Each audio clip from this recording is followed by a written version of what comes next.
Hello, fellow book readers. My name is John, and today we are going to go over my favorite books from quarter one of 2026. Quarter one is, of course, January, February, and March, the first 3 months of the year. And I'm going to give you some stats on that before I go over my top books. I read 55 books in the first 3 months of the year, and my average star rating for those 55 books was a 3.53, which on my rating scale is a very good book. So I've had a very good beginning of the year. There are definitely some lows, but also some highs. And I am going to give you my top six books of the first 3 months of the year in order today. And why top six, not top five? Because I've had six books that rank 4.5 stars or 5 stars in the first 3 months of the year. And in my rating system, that means either a near perfect book for the 4.5 stars or a perfect book for the 5 star books. So with that being said, let's get started. Remember, there will be some spoilers in this section for each book I talk about, but not too many. Starting with book number 6, and that would be Warbreaker by Brandon Sanderson. This is one of his standalones in the Cosmere. It is my favorite standalone of the standalones I've read in the Brandon Sanderson universe, and that counts his non-Cosmere stuff too. I really, really, really love this book. Uh, this book to me is the most like an epic fantasy that a standalone book can get, in my opinion. Usually, standalones in fantasy are, high fantasy, but not necessarily epic fantasy. And this book is just a straight epic fantasy. There's a war looming over the entire plot, and of course, the conflict, the climax of the book, settles this conflict with this big sort of action scene. And the stakes are super high for not only the our main characters, but for the world itself. And it has all the makings of a epic fantasy, including multiple point of view characters. There's like I think 5 point of view characters in this book, maybe six. Depends if you count the sword as a point of view character or not. And all of them hit. Now there are varying degrees to the level they hit, but I don't think there's a single bad point of view character in this book. They all work for me, and there are certain arcs in this book that I just really, really enjoyed. Specifically, Light Song. I think Light Song's arc from front to back is the best in the book, and the end of his arc makes me cry. And I enjoy both sisters' arcs too, but particularly the sister that marries the king. I think that arc in particular was very well done. So yeah, there's a lot I love about this. Brandon Sanderson world builds the crap out of this world. I think the breath is one of his more interesting magic systems. It's very colorful, and yeah, it just really, really worked. And this was actually the first book I finished in the year, so I started off the year with a bang.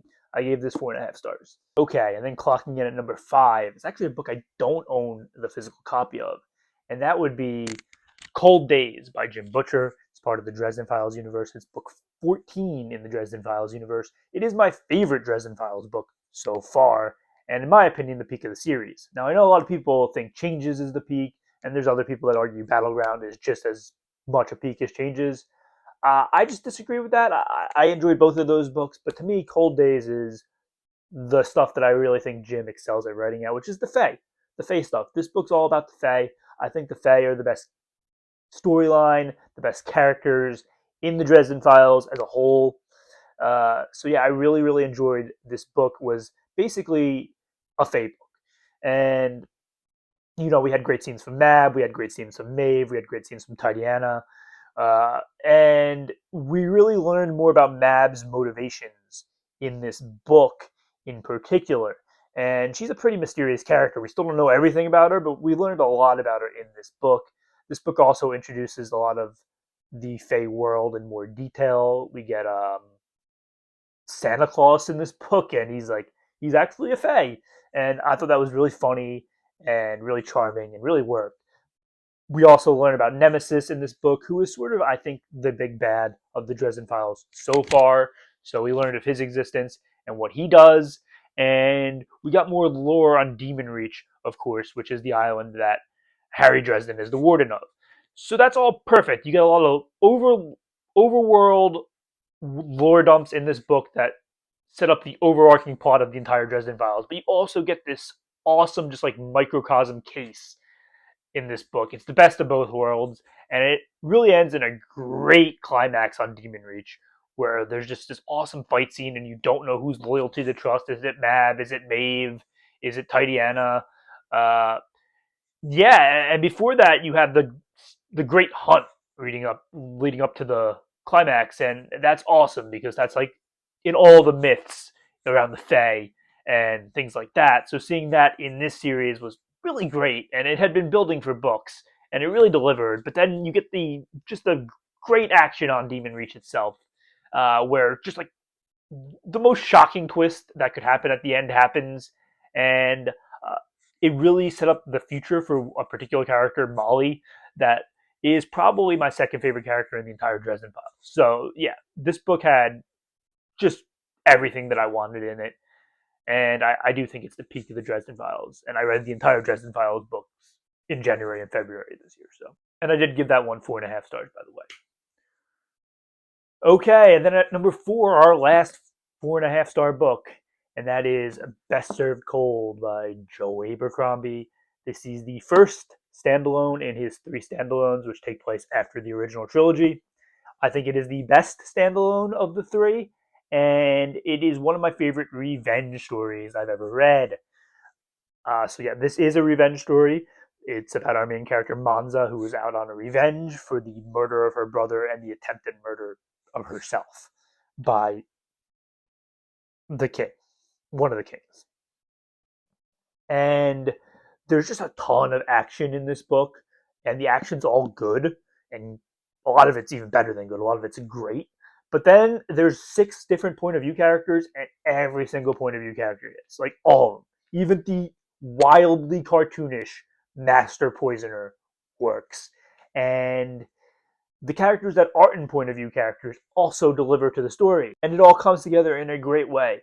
I mean, you learn about characters that were in the original trilogy making appearances here, and you feel bad for some of them, but other ones you're just kind of rooting against. But then there's a plethora of new characters in this book, and they all work.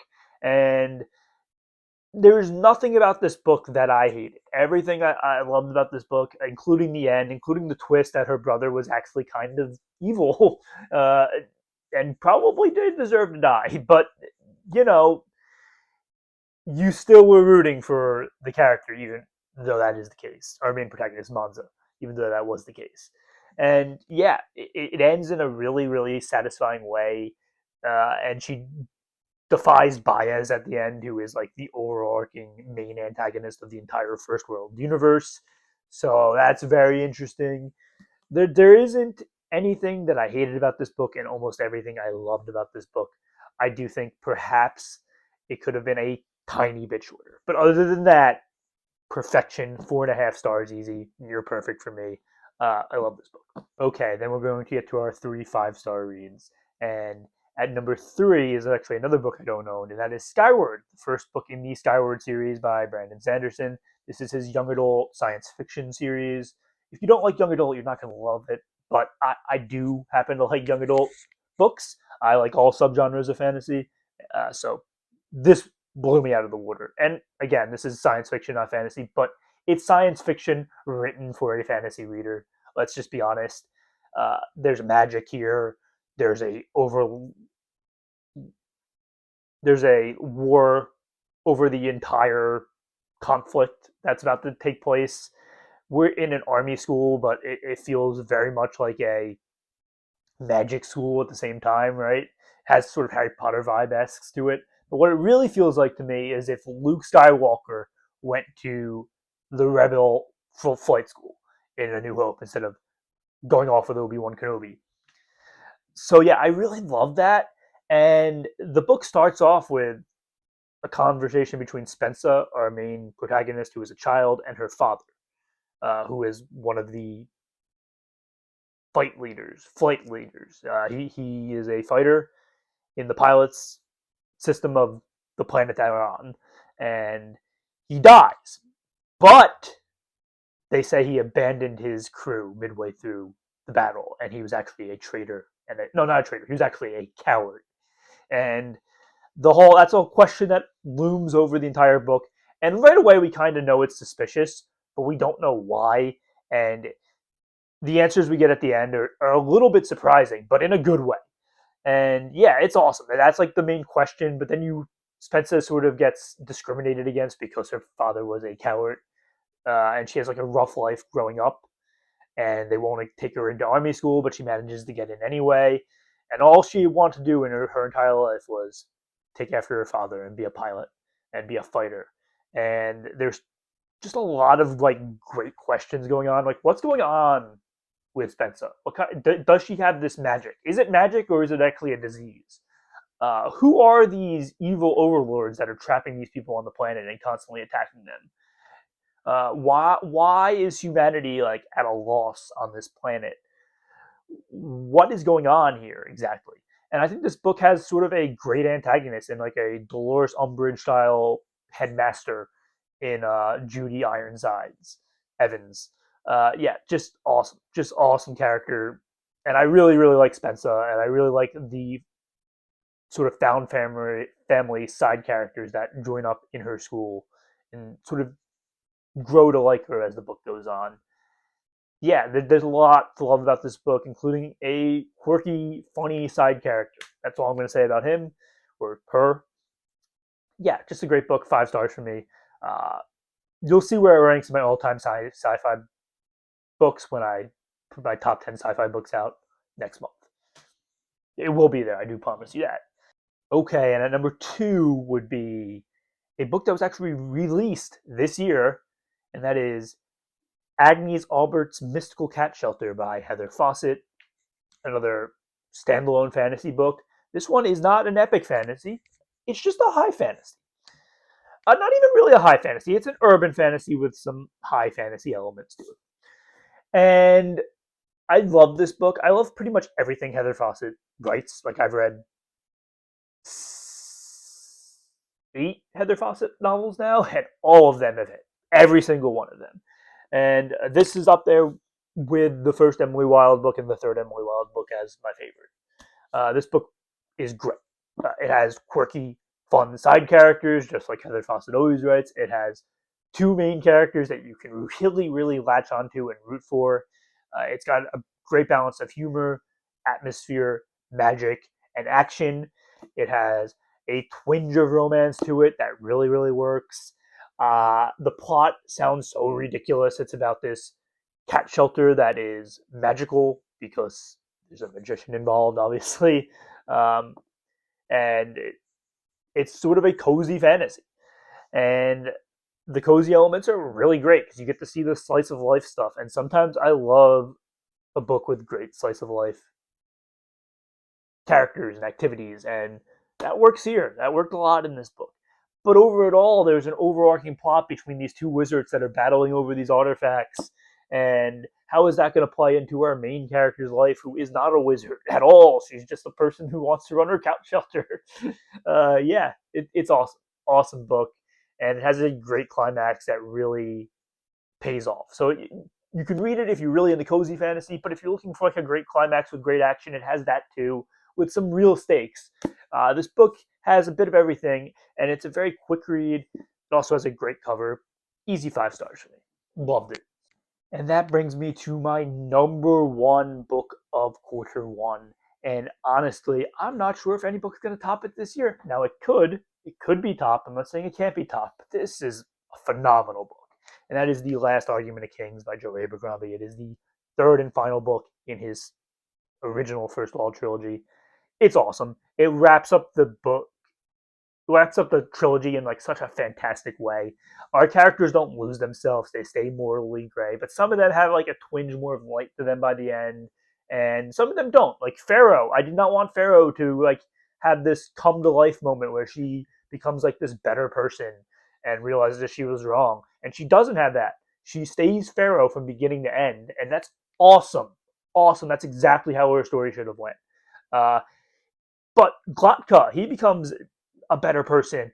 Giselle, who is my favorite character in the original trilogy, becomes like a way better person, and you see what he's fighting for. But his end of his book isn't just this win where he wins everything. Yeah, it's a bit of a win, but not really. There's still despair, and you realize he can't get everything that he wants. And finally, our major antagonist, who you can see coming from a mile away, reveals himself in Baez. Even though he does save the day, he also doesn't save the day at the same time, if you get what I'm saying. Just perfection. And this book has like 200 straight pages of action almost, which I generally don't love, but I thought it really, really, really worked here. The climax here was top notch, mainly because the action feeds into character moments at the same time. And Joe's a master at doing that. He's done it in almost all of his works, but it really, really shines in this book. And I just grew to love most of these characters throughout my journey. And they peaked really, really high in the last Argument of Kings. And yeah, I just think this is how you do grimdark fantasy. Like, if you're looking for how to conclude a grimdark fantasy series, I think this is the perfect way to do it. I haven't seen a grimdark series ever end better than the last Argument of Kings. So that is my top 6 books of the year so far.